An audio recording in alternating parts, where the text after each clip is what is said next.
Hello children, welcome back to my channel. Let's complete our chapter, the last lesson.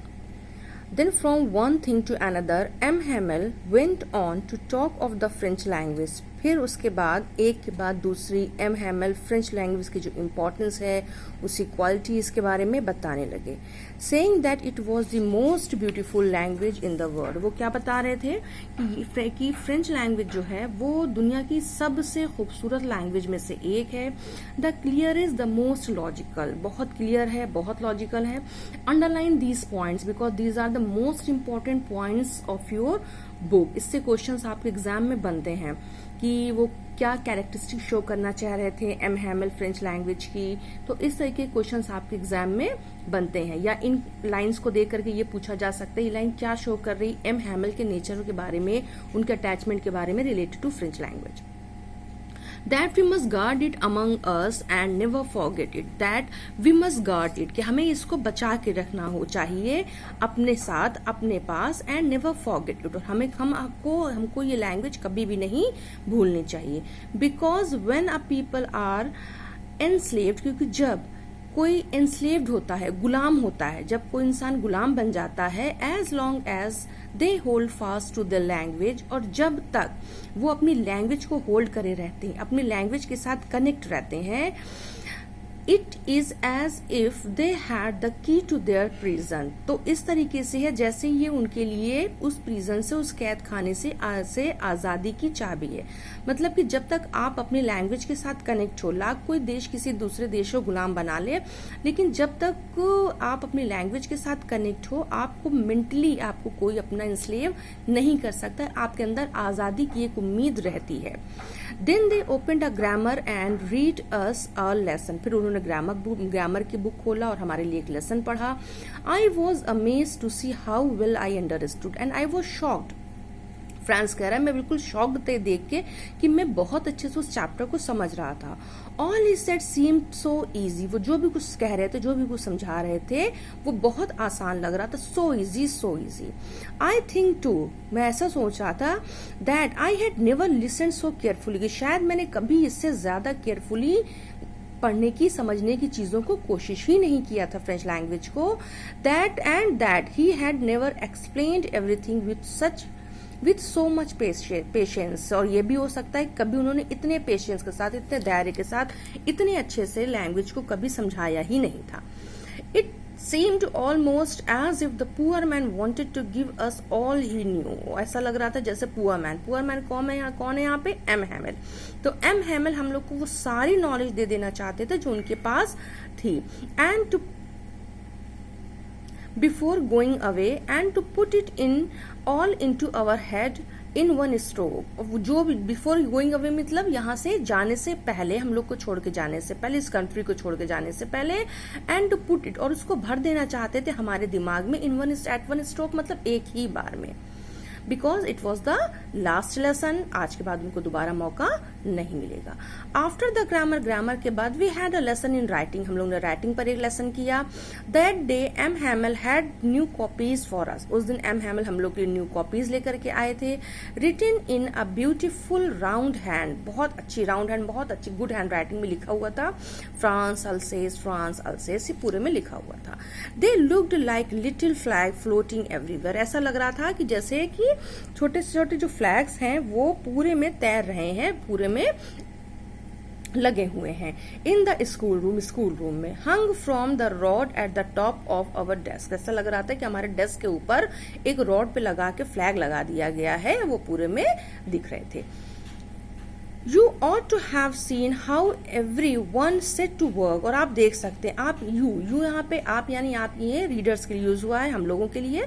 You ought to have seen, आप देख सकते हैं, how everyone set to work. हर कोई कितना दिल लगा के काम कर रहा था. And how quiet it was. हर तरफ कितनी शांति थी. The only sound was the scratching of the pens over the paper. सिर्फ एक साउंड आ रहा था. कौन सा साउंड था? Scratching of the pens over the paper. सिर्फ पेपर पे पेन के चलने का जो साउंड था, बस हर तरफ से बस वही साउंड आ रहा था. Once some beetles flew in, but nobody paid any attention to them. एक बार क्या हुआ, एक बीटल जो है उड़ के अंदर आ जाता है, लेकिन उस पर कोई ध्यान नहीं देता है. Not even the littlest one, छोटे से छोटे बच्चे भी इस पर ध्यान नहीं देते हैं. Who worked right in tracing their fish hook, जो अपने कॉपी में क्या बना रहे थे, फिश हुक बना रहे थे. As if it was French, और फिश हुक भी कैसा लग रहा था, फ्रेंच लग रहा था, फ्रेंच लैंग्वेज की तरह लग रहा था. To On the roof the pigeon cooed very low, छत के ऊपर पिजन के आवाज आ रहा था, उनका साउंड आ रहा था. And I thought to myself, मैंने सोचा, will they make them sing in German even the pigeons, तो क्या ये लोग जो है, जो पर्शियन लोग हैं, क्या पिजन्स को भी जर्मन सिखा देंगे बोलना. फ्रांस ने ये चीज अपने आप में सोचा.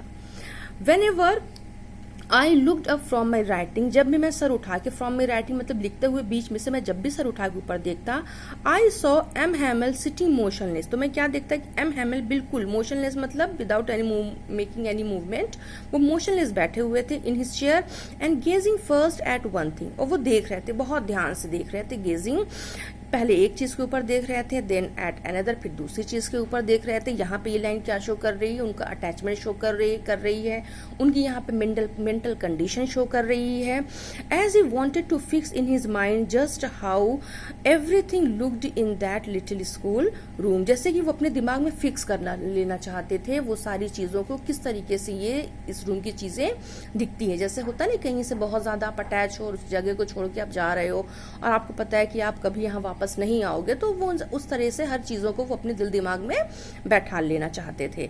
Fancy for 40 years he had been there in the same place, कि 40 साल उन्होंने इस जगह पे गुजार दिया था. विथ हिज गार्डन आउटसाइड, बाहर उन्होंने एक छोटा सा अपना गार्डन मेंटेन किया हुआ था. The window and his class in front of him, और सामने खिड़की थी, उसके सामने उनका क्लास नजर आता था.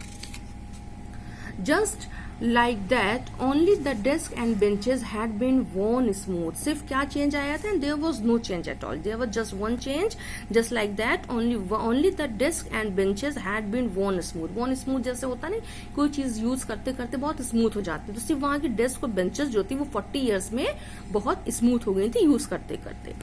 The walnut trees in the garden were taller, जो वॉलनट के ट्रीज उन्होंने लगाए थे वो लंबे हो गए थे. And the hopvine that he had planted, और होप वाइन जो एक बेल लगाया हुआ था, जो प्लांटेड किया था, himself twined about the window to the roof, वो भी विंडो से चढ़ते हुए रूफ तक पहुंच गई थी, छत तक पहुंच गई थी, वो भी बड़ी हो गई थी.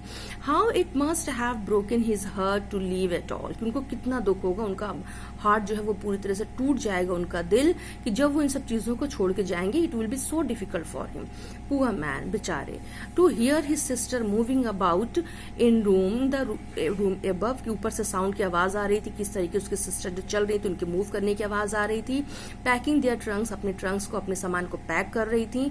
For they must leave the country next day, because अगले दिन ही उनको ये कंट्री छोड़ के जाना था. तो यहाँ पे उनके जो एक इमोशन है उसको डिस्क्राइब कर रहा है फ्रेंड्स के, किस तरीके से वो चीजों के साथ एम हैमल इमोशनली अटैच थे. And it was becoming so difficult for me to go to leave all these things. But he had the courage to hear every lesson to the very last, लेकिन उनके अंदर इतनी हिम्मत थी, was becoming very emotional, still उनके पास इतनी हिम्मत थी कि वो हर लेसन को, हर किसी ने जो भी कुछ लिखा था, हर किसी का एक एक का उन्होंने लेसन सुना. After the writing we had a lesson in the history, writing के बाद हम लोगों ने हिस्ट्री का एक चैप्टर किया. And then the babbles chanted their ba be B बो, ये जैसे अल्फाबेट्स नहीं होते हैं, तो ये फ्रेंच में अल्फाबेट्स हैं, तो जो छोटे छोटे बच्चे थे वो अपने अल्फाबेट्स जो थे वो पढ़ रहे थे. Down there at the back of the room, old Hauser had put on his spectacles, और पीछे रूम में जो ओल्ड हॉसर जो थे वो अपने चश्मे लगाए हुए थे. And holding his primer in both hands, उनके दोनों हाथों में क्या थी, वो प्राइमर थी. प्राइमर क्या बताया था आपको, प्राइमरी बुक थी. Was crying spell the letter with them, और साथ बच्चों के साथ वो भी वो जो लेटर्स थे, जो अल्फाबेट्स जो थे वो भी पढ़ रहे थे. You could see that he too was crying, और आप देख सकते हैं कि वो भी रो रहे थे. हिज वॉइस ट्रिम्बल्ड विथ इमोशन, उनकी जो आवाज थी वो कांप रही थी विथ इमोशन. यहाँ पे हॉसर की भी एक इमोशनल फीलिंग को डिस्क्राइब किया जा रहा है, यहाँ पे शो किया जा रहा है कि हमारे लिए जो हमारा कंट्री है, हमारी जो इंडिपेंडेंस है वो कितनी ज्यादा मैटर करती, कितनी ज्यादा इंपॉर्टेंट है. And it was so funny to hear him, और उनको सुनना बहुत ही फनी लग रहा था, that we all wanted to love and cry, कि हम सब हंसना भी चाहते थे और रोना भी चाहते थे. How well I remember it that last lesson, कि मुझको मतलब वो लास्ट लेसन इस तरह से याद हुआ कि मैं वो कभी भूल भी नहीं सकता हूँ. All at once the church clock struck toll, अचानक चर्च की जो बेल थी, घंटी जो क्लॉक जो थी उसमें 12 बजे का टाइम अनाउंस होता है, स्ट्रक होता है. देन द एंजलस, फिर जो है एंजलस क्या होती है, जो हम लोग की स्कूल जो प्रेयर होती है, हम लोगों ने वो प्रेयर किया. At the same moment the trumpet of the Persian returning from drill, फिर बाहर से ट्रम्पेट की आवाज आती जो बताती जो पर्शियन जो है वो ड्रिल करके वापस आ रहे थे. साउंडेड अंडर अवर विंडोज, और जो हमारे सामने विंडो के सामने से जब वो गुजर रहे थे तो उनका साउंड जो था वापस लौटने का, जो उनका जो फुट स्टेप्स के जो साउंड होते वो सुनाई पड़ रहे थे. M Hamel stood up, M Hamel stood up मतलब वो एम हैमल जल्दी से खड़े हो जाते हैं. वेरी पेल, वो बिल्कुल जैसे लगता है ना पीले पड़ गए हैं. To his in his chair, I never saw him so tall, मैंने कभी उनको इतना लंबा नहीं देखा. तो मतलब पूरी तरह से वो तन के खड़े हुए थे. माई फ्रेंड्स सेड ही, उन्होंने क्या कहा, I but something choked him, he could not go on, लेकिन उनका गला बिल्कुल चोक हो जाता है. He was not able to say anything else, वो फिर आगे कुछ बोल नहीं पाते हैं. Then he turn to the blackboard, फिर वो ब्लैक बोर्ड की तरफ घूमते हैं.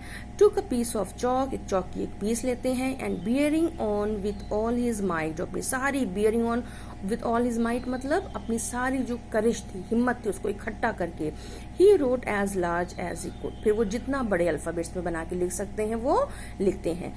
Vive la France, vive la France means long live France. ये लाइन भी आपकी इंपॉर्टेंट है, इससे रिलेटेड भी आपका क्वेश्चन बन जाता है कि वहां पे उनकी जो फीलिंग्स है वो किस तरह से डिस्क्राइब करते हैं, वो इस वर्ड्स को क्यों लिखते हैं ब्लैक बोर्ड के ऊपर, like this. Then he stopped and leaned his head against the wall, इसके बाद वो रुक जाते हैं और दीवार की तरफ अपना सर झुका देते हैं. एंड विदाउट अ वर्ड, बिना किसी वर्ड के, बिना कुछ कहे, he made a gesture to us with his hand, वो हाथ से अपने एक इशारा करते हैं, जेस्चर बनाते हैं. क्या जेस्चर क्या शो करता है, स्कूल इज डिसमिस्ड, यू में गो, कि स्कूल खत्म हुआ अब आप लोग जा सकते हैं. So it was the last lesson which describe us the importance of language, importance of freedom to a person's life. तो मिलते हैं अब अपने नेक्स्ट वीडियो में नेक्स्ट चैप्टर के साथ. Till then, thank you and bye bye.